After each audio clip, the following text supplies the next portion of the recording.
ஆண்டவராகிய இயேசு கிறிஸ்துவின் இரத்தத்தினால மீட்கப்பட்ட தேவ ஜனமே, இதோ இன்னொரு புதிய மாதத்தின் முதல் ஓய்வு நாளிலேயும் தேவனுடைய வார்த்தையோடு கூட உங்களை சந்திக்கிறேன். எஸ்தர் ராஜாத்தியினுடைய புஸ்தகம் 8ஆம் அதிகாரம் 16ஆம் வசனம் இப்படியாய் சொல்லுகிறது: இவ்விதமாய் யூதருக்கு வெளிச்சமும் மகிழ்ச்சியும் களிப்பும் கனமும் உண்டாயிற்று என்று சொல்லி எழுதப்பட்டிருக்கிறது. யூதர்களுக்கு கிடைத்ததான ஆசீர்வாதங்கள் வெளிச்சம், மகிழ்ச்சி, களிப்பு, கனம். ஆண்டவராகிய தேவன் யூதர்களுக்கு இந்த ஆசீர்வாதத்தை கொடுத்தார். இவ்விதமாக கொடுத்தார் என்று சொல்லி பாருங்க. மரண இருளிலே அகப்பட்டு இருந்ததான யூதர்கள் ஆமானின் சூழ்ச்சியினாலே, ஆமான் செய்ததான சூழ்ச்சியினாலே யூத ஜனங்கள் எல்லாம் மரண பயத்திலே வாழ்ந்து கொண்டிருக்கிறார்கள். அது ஒரு மரண இருளாய் யூதர்களை சூழ்ந்து இருக்கிறது. ஆனா ஆண்டவராகிய தேவன் இந்த மொர்தெகாயை கொண்டும் எஸ்தரை கொண்டும் ஆண்டவராகிய தேவன் சமஸ்த இஸ்ரவேலர்களுக்கும் வெளிச்சத்தை கொடுக்கிறார், மகிழ்ச்சியை கொடுக்கிறார், கனத்தை கொடுக்கிறார். எவ்வளவு ஒரு ஆசீர்வாதம் பாருங்களேன். இப்போ இவ்விதமாய் இந்த ஆசீர்வாதத்தை பெற்றார்களாம்.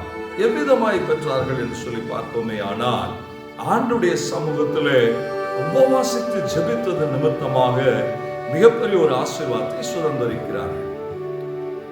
யூத ஜனங்கள் எல்லோரும் இந்த ஆசீர்வாதத்தை சுதந்திரிக்கிறார்கள். இதற்கு காரணம் உபவாசித்து ஜெபித்த ஜெபம். அந்த உபவாச ஜெபம் யூத ஜனங்களுக்கு ஒரு ரட்சிப்பை கொடுத்தது, வெளிச்சத்தை கொடுத்தது. இன்றைக்கு இந்த சத்தத்தை கேட்டுக்கொண்டிருக்கிற தேவ ஜனமே, எப்பேற்பட்ட இருள் உங்களை சூழ்ந்திருந்தாலும், இன்னும் சொல்லணும்னா உங்க பக்கத்துல உக்காந்து சாத்தானானவங்களை கட்டி பிடிச்சு உங்களை அழிச்சே தீர்வேன்னு சொல்லி உட்கார்ந்து இருந்தாலும், ஆண்டுடைய சமூகத்துல உபவாசித்து நீங்கள் ஜெபிக்கும் போது இவ்வகை பிசாஸ் என்று சொல்லப்படுகிற பிசாசா இருந்தாலும் அவனை ஆண்டவராகிய இயேசு கிறிஸ்து துரத்தி விட்டு உங்கள் வாழ்க்கையில வெளிச்சத்தை தருவார், களிப்பை தருவார், உங்களை கனம் பண்ணுவார், மகிழ்ச்சியை தருவார். தேவ ஜனமே, இன்றைக்கு நாம் ஜெபிக்க போகிறோம். ஆண்டவரே, நாங்கள் நாளிலே ஜெபிக்கிறோம், உபவாசித்து ஜெபிக்க எங்களை நாங்கள் ஒப்பு கொடுக்கிறோம்.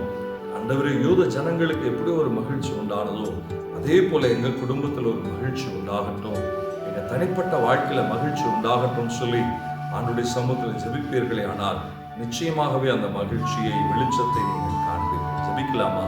சர்வ வல்லமையுள்ள எங்கள் தகப்பனே, இன்றைக்கு ஆண்டவரே, இருளிலே அகப்பட்டிருக்கிற ஜனங்கள் பாவ இருளாய் இருந்தாலும் சரி, சாபமான இருளாய் இருந்தாலும் சரி, ஆண்டவரே, எப்பேற்பட்ட வியாதிய இருள் அல்லது ஆண்டவரே மனக்குழப்பங்களினாலே ஏற்பட்டிருக்கிற இருள், மற்றவர்களினாலே, ஏவல்களினாலே, மந்திரங்களினாலே ஏற்பட்டிருக்கிற இருள், எப்பேற்பட்ட இருளாய் இருந்தாலும் நசரேயனாகிய இயேசு கிறிஸ்துவின் நாமத்தினாலே இன்றைக்கு ஒரு வெளிச்சம் வருவதாக, அவருடைய இருள்கள் எல்லாம் இன்றைக்கு வெளியேறுவதாக.